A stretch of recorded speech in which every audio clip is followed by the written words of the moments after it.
Welcome back to another episode of the Times Record News Brew Review. I'm Orlando Flores, digital content producer for the TRN. My usual co-host, Megan Irwin, is not here with us today, but we've got a very special guest. His name is Ryan McWhorter. He is the head brewer at Panther Island Brewing, who is here today at Back Porch Draft House, Wichita Falls, for a special tap takeover debuting Panther Island Brewing. And Ryan, why don't you go ahead and tell us a little bit about your brewery and when y'all started brewing? Awesome. Yeah, my name is Ryan McWhorter. Panther Island is from Fort Worth. We opened our doors December 12th of 2014, so we're still pretty new. Started homebrewing back in 2008. From there, I was volunteering a lot of my time at Petacolis, on and off for about 2 years. From there, moved into a small warehouse in Haltom City. Started brewing little pilot batches here and there. Got a lot of my friends and family to come taste the beer. Also got a lot of people that I trusted in the beer community to taste it and give me their honest opinion. So from there, kind of picked out these core 4 beers, and we moved into our new space, 501 North Main, right outside of downtown Fort Worth, and that is where we've been since December 12th of 2014. All right, so we'll start with Real Good, and all these beers I've had since my home brewing days. I just bumped them up to my big system. So Real Good is easy drinking beer. Usually your Coors Light, Bud Light, Miller Lite drinkers. I offered this one to them. I made this because a lot of my friends drink that, and I kind of wanted to transition them into craft beer, and this was the one that kind of did it for them. It's really easy on the nose, really easy on the palate. Nothing too crazy about it. It's just a nice beer to drink on like a hot summer day. Yeah. And it makes people proud to say, hey, I'm drinking a craft beer, you know? Yeah, so I can definitely see this being the beer that if you haven't tried craft beer before, it's the first one that you would try from this brewery.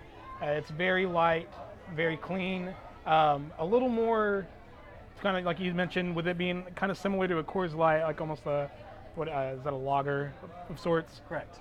But you do get a little bit of the creaminess, like you said, with it being a cream ale. It gives a nice little complex flavor that you probably aren't used to if you haven't tried this stuff before. Yeah. It's really good. If I had to give this a rating, I'd definitely give it a mugs up. Definitely suggest trying this one first before you dive into the other 3 that we have here. Awesome. From there, we'll go to Allergies. This one is our unfiltered American wheat. I use American yeast on this, so you're not going to get the crazy amount of clove or banana flavor from the yeast.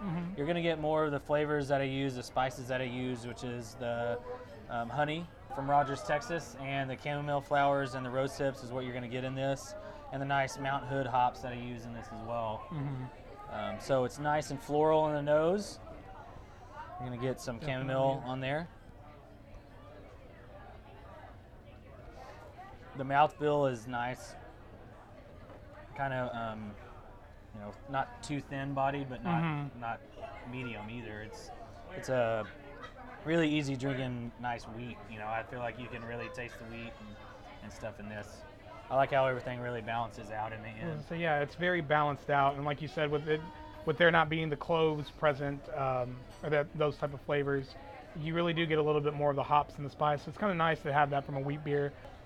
It gives it a really unique flavor when you compare it to, whether you're looking at it from the craft angle of what a wheat beer is, or looking at it from the big boy perspective of, Blue Moon or Shock Top. It's really nice and very refreshing. It's a perfect spring beer. I feel like this is a beer that I would want to have right now this weekend, sitting out on my, my back patio, just grilling, chilling out with it.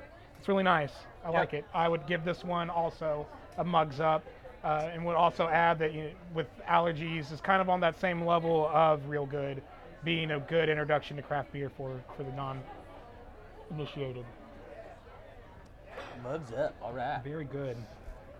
So from there, we'll kind of jump way up from 5.7 to 8.2% is our Scotch Strong Ale. Now this one's going to be very malty, chocolate roasted malts on that one. The body, although it looks very dark, has a beautiful ruby red color to it. The body on it is medium. It's not too heavy. You can drink a few pints of this without feeling like you just devoured a 72-ounce steak Yeah. out in Amarillo. The first thing I notice of it, it smells lovely. It's got that nice little bit, like you mentioned, the chocolate or caramel. Yeah, chocolate roasted malts on there. And there it really comes through at the head of it. Almost coffee-esque. Almost coffee-esque. But then it tastes exactly like a Scotch ale would you think taste. And like you said, very not heavy, kind of medium body. The inspiration behind this one was from one of my favorite breweries in Colorado, and they brew the Old Chub. Mm-hmm. That's one of my favorite good beers. comparison from Oscar Blues. I wasn't trying to recreate it. I was just almost paying tribute to it, and kind of doing my own thing on it. That's interesting. I really like that because when I think of an Old Chub, I wish I could tell more people you should start out with this beer. But the body of this one being a little bit lighter would be something that I would suggest to people that want to try a darker style, that want to walk a little bit more, I guess you could say, on the wild side of, rather than just getting the introductory beer. It wouldn't turn too many people away. It's got all the flavors that you would want in a Scotch ale, but with none of the, for lack of a better word, bitterness or harshness to it that you expect when you get up in ABV, a beer of that nature. Very good beer. Out of all these three so far, I think this one's my favorite. Definite mugs up. Mugs up, all right. Very nice. Now the last one that we've got here. Yeah, so the last one is the big boy. It's a 10% Imperial IPA. It's called IPf'nA. Effin standing for what you think it stands for. When I first brewed this beer, oh wow, and I drank it, I thought, F&A, this is great. I really enjoy this. This is an IPA. So I named it IPf'nA. Like I said, I kind of styled it more citrus forward rather than danky hops. On the nose, you're going to get nice citrus nose on that from the Cascade hops that I dry hop with. Yes, definitely picking that up from the smell.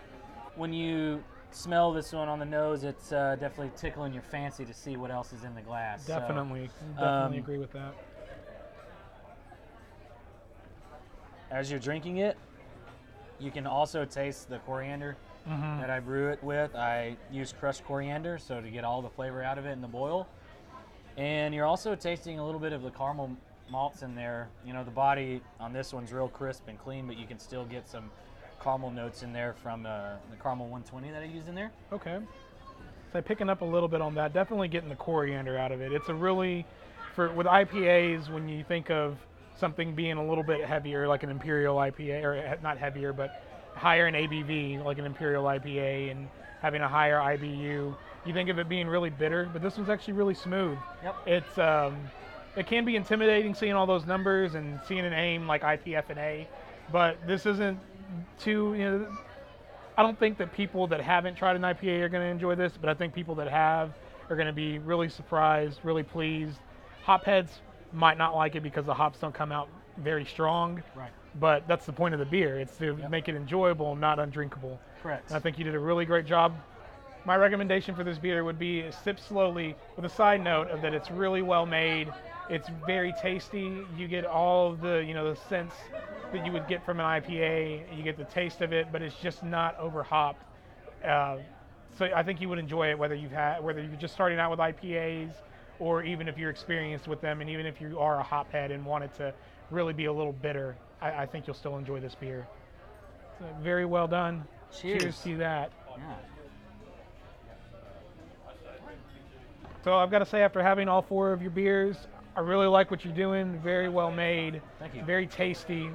Very glad that you're coming up to Wichita Falls with this now, bringing Panther Island and spreading out and expanding beer culture here.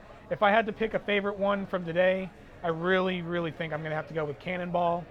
But as I said earlier, I really suggest that everybody come out here and try these.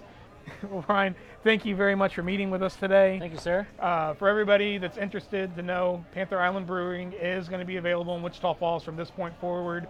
Today on St. Patrick's Day, they had the release party for it at Back Porch Draft House, and it will be available on tap going forward. And I hear you've got more great beers coming our way. Yes. Our brewer rep with Falls Distributing, Mike Stokes, raves and raves about your peanut butter stout. And I can't wait to get that one up here as well. Yeah, that'll be ready in September. And we'll see you next time on Times Record News Brew Review.